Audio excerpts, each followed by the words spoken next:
government is fond of this persecution and molesting innocent people, and you know, but it has to stop. It has to stop. You cannot allow this. And of course, people must understand that as citizens we have rights, and we are not slaves, and this is our country, and nobody, no Nigerian is more Nigerian than any Nigerian, and nobody can oppress any one of us. And the more we bring out our voices, so please of governance in Kaduna State, under the irresponsible leadership of the governor Masari, yes, under the treacherous administration of Mustafa Inua, yes, under the irresponsible Attorney General El Marzouk, a daft and unintelligent and imbecile. This is democracy. Please, 10 a.m. to 11 a.m. Please, it's Mahadi Shewu's hour.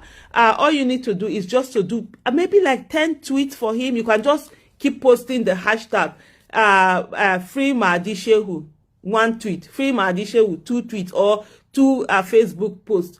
There are certain pictures that they're even on my page. You can see some of the graphics that have been done, just giving people an overview of what has happened. You can talk about, there are certain videos out there of him where he was speaking, where he was making those demands, and where he was clarifying things. And he has this evidence and verifiable evidence, and he has written to EFCC, petitioned the EFCC. And why is the EFCC not investigating? Why is the EFCC not doing this investigation? People with that was the other time they sent him this thing for Tinubu to be investigated, that bullion van. The EFCC never did. The police, the EFCC, they should be absolutely be ashamed of themselves.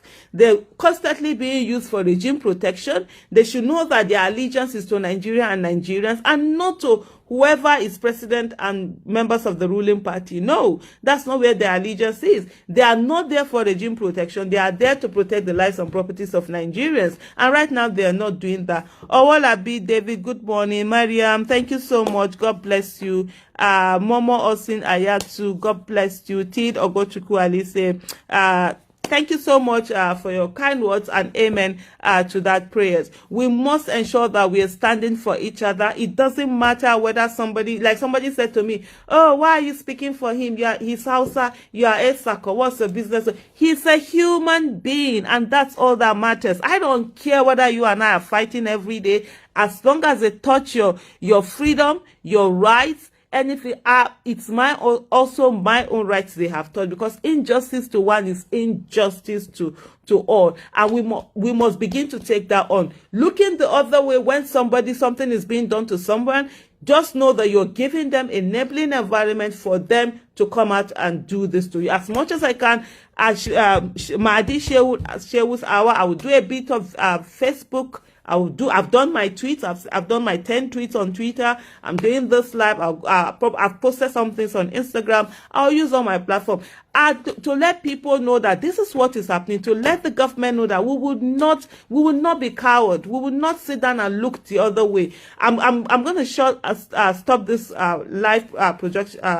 live video shortly. I'm start another one, and that one I'm going to do it in Hausa, because I'm going to be calling out some people so that they will hear me very well in the language they can hear me. I don't want my message to be lost in translation. I want it to be heard loud and direct. The hypocrisy that is worrying the North, where everything, like somebody just came on my list, the Southern activists are not arrested. Yes, when they were arrested, you were blind, dumb, and deaf. Because as far as you are concerned, it didn't concern you. Oh, it is them now. It is them versus us. That's why they keep doing this. That's what they keep doing, and ensuring that people are kept enslaved, and this has to stop. This has to stop. Mahadi Shehu is any one of us. Any one of us can be taken, and we must ensure that we are standing for each other. We must ensure that we are speaking against injustice. We must ensure that we are calling out this terrorist government we have in Nigeria that is conniving with the terrorists and suppressing the people. Like I asked, I did a tweet, and I asked, what's the difference between the terrorists and Katsina State government? The terrorists will arrest you, they will brutalize you, they will demand for money. Or is it because they've not demanded for ransom?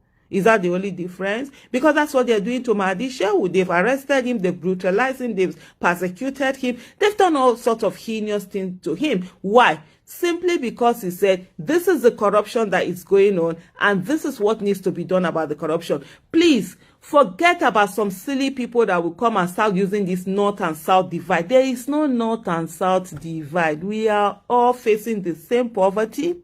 We are facing the same bad roads. We're facing the same lack of electricity. We're facing the same lack of access to good quality healthcare. We're facing the same lack of access to good quality education. We're facing the same oppression and suppression. I mean, Masari is here oppressing his people. What's that other one? Ayade is there oppressing his people. Wike is there oppressing his people. Ganduje is there oppressing his people. Remember the story when we saw Ganduje packing dollars into Babariga. Remember, the person who broke that story, the journalist who brought that story, was taken to court. You know why they are able to do this? It's because you and I are busy fighting shenanigans, you know, busy fighting nonsense, busy saying that, oh, you are South, I'm not. You are Christian, I'm Muslim. You are Yoruba, I'm Hausa. You are Igbo, I am Kanuri. Blah, blah, blah, blah, blah. Meanwhile, we're facing the same freaking problems. Like I always say to people, why don't we use the problems we have in Nigeria to unite ourselves and talk about issues? Exactly. Somebody is asking, where is Dadiata? That's the question. Dadiata was taken away on August 1st, 2019, and it's almost going to be 2 years now. He has said he has not been seen taken away from his house just because he made demands on government. Jones Abiri was taken away for over 2 years. DSS denied that he was with them. At the end of the day, Jones Abiri was found, was later released by DSS. Agba Jalingo has been facing persecution from Ayade and his government in Cross River State because of he exposed corruption.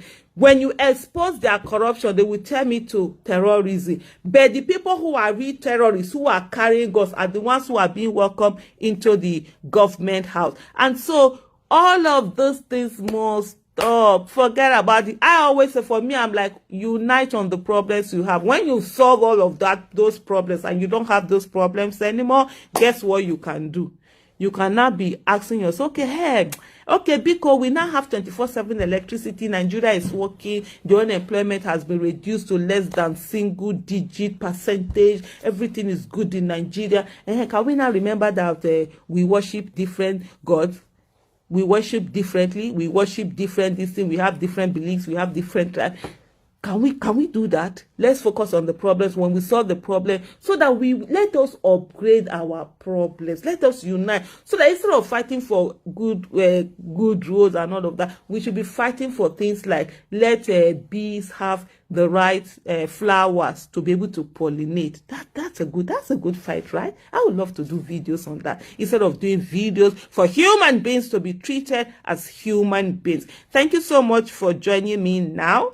I'm going to switch over. I'm going to start another live video, but that one is going to be in Hausa. But please, please, please don't forget, 10 a.m. to 11 a.m. we are doing Mahadi Shewu's hour. What it means that please do at least 10 tweets for him, or 10 Facebook posts, or 10, I don't know how it was on Facebook, but you can just be tweeting the hashtag, because we want to keep it on the front burner, and for the government to know that they cannot take any one of us and just go and go the other way. So thank you so much for those of you who join me now, and please, let's remember that injustice to one is injustice to all. Let's forget about our differences when we're demanding for justice for one another, because if they do it to another person, they can do it to us. And when you make the mass, it simply says to them that, look, we will not give you an enabling environment for you to keep behaving badly, and that if you come for one of us, all of us are going to be out there. Thank you so much, and God bless you. Where is that data is something that we need to ask Governor Nasiru El-Rufai. He's the governor of Kaduna State, and he's the chief security officer of Kaduna State. The lives and properties of every citizen in Kaduna State is supposed to be under the government of Kaduna, which is headed by Malam Nasiru El-Rufai. So when we are asking for that data, El-Rufai is the person that we need to ask, where is Dadiata? Because Dadiata was taken away in his state, in Kaduna State. Thank you so much, everyone.